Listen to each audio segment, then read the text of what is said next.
मौतमजात मेरे दरमियान में कौन सा के खिलाफ सड़कों पर है, आतंकवाद के खिलाफ सड़कों पर है। वो आतंकवाद जो इसराइल ने दुनिया भर में मचा रखा है और छोटे छोटे बच्चे मुसाफिर खाने बहुत चले जा रहे हैं।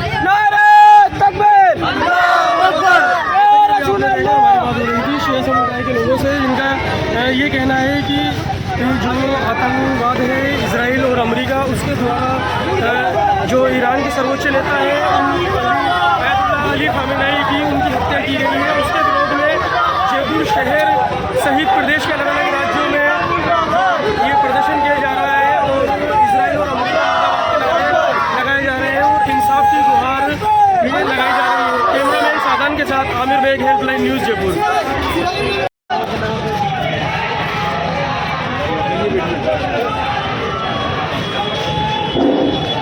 मैं आप हजरात के दरमियान में ज्यादा हाइल नहीं होना चाहता, क्योंकि हाँ एक जिम्मेदार और आपको पूरे हालात उससे वाकिफ कराने की कोशिश करेंगे।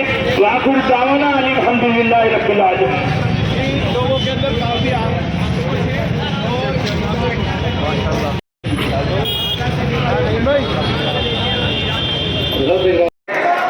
और अब वो वक्त आ गया है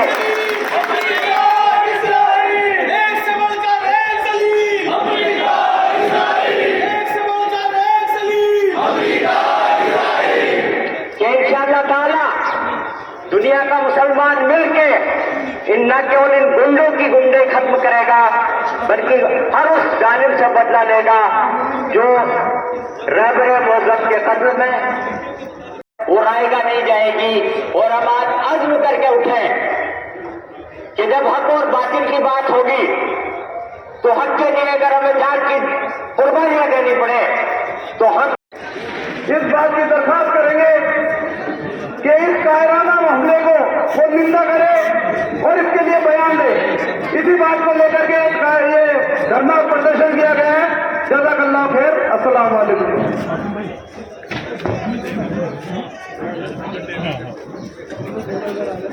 रियाज फरीदी साहब के बाद इन्नहु हुवस समीउल बसीर सदक़ल्लाहु अज़ीम। आज का ये एहतजाज एक तारीख साज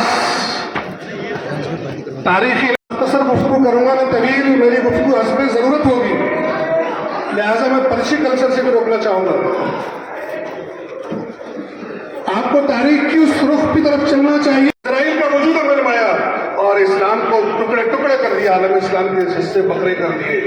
उस वक्त इस सदी का सबसे पहला इंकलाब, इस सदी का पहला इंकलाब 79 के अंदर ईरान में रहबर आजम सैयदना इमाम ख़ुमैनी के जरिए से आया था और उन्होंने ऐलान किया ला शर्किया ला गरबिया। इस्लाम सबसे पहला फतवा, आलम इस्लाम का सबसे पहला फतवा शातिब रसूल की मौत का फतवा अल्लामा ख़ुमैनी ने दिया था। और ये इस्लामिया ला शर्किया ला गरबिया इस्लामिया इस्लामिया। अल्लाहु अकबर सदक़ल्लाहु अज़ीम। मैडम क्या कहना चाहेंगे आप आयतुल्लाह खामेनेई की? देखिए, आज आयतुल्लाह अली खामेनेई की शहादत नहीं हुई है। आयतुल्लाह अली खामेनेई की शहादत हुए तकरीबन 4 दिन हो चुके हैं।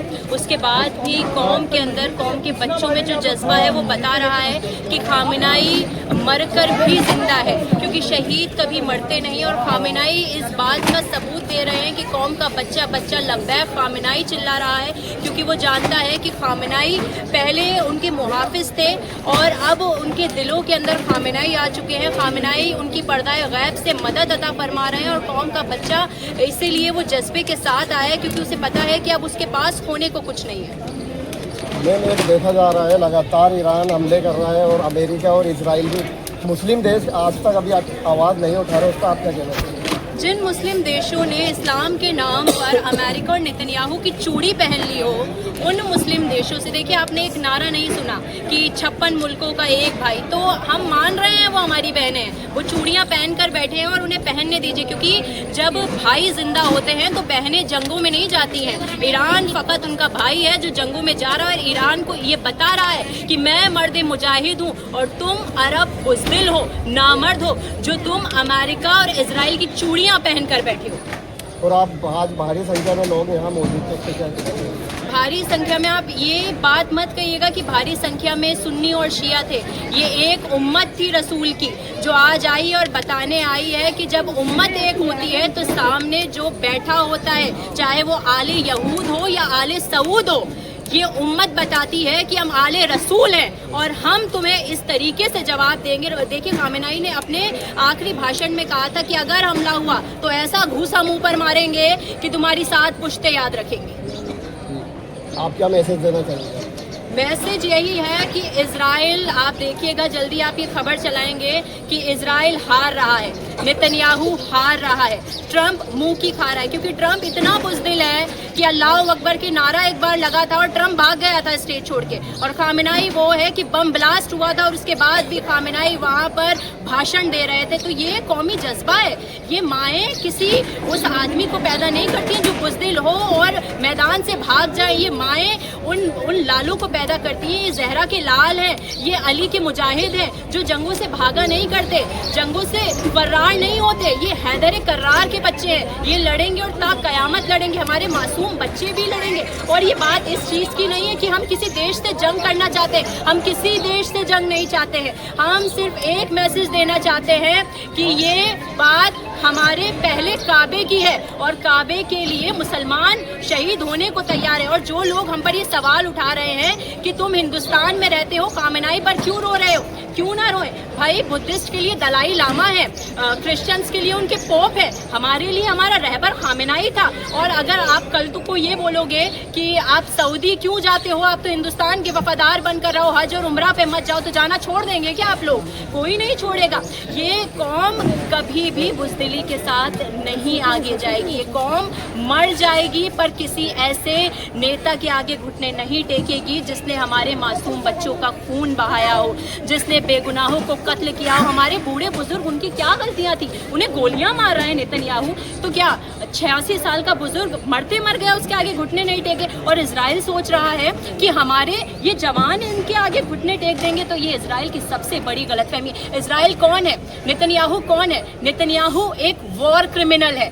नेतन्याहू के खिलाफ आईसीसी के अंदर अरेस्ट वारंट है। आईसीसी के अंदर न जाने कितने देश आते हैं, नेतन्याहू उन देशों में नहीं जाता है। उसे इस चीज़ का डर है कि उसे वहाँ से अरेस्ट कर लिया जाएगा। नेतन्याहू इसलिए उन देशों में नहीं जाता है। और आपको ये बात बता दूं कि नेतन्याहू के अंदर अपने ही देश में करप्शन का केस चल रहा है। जैसे ही करप्शन की ट्रायल आगे बढ़ती है, या तो वो बुज़दिल बीमार पड़ जाता है या किसी नए देश पर हमला कर देता है। और इस बार उसने हमला किस पे करा, टारगेट किस पे करा?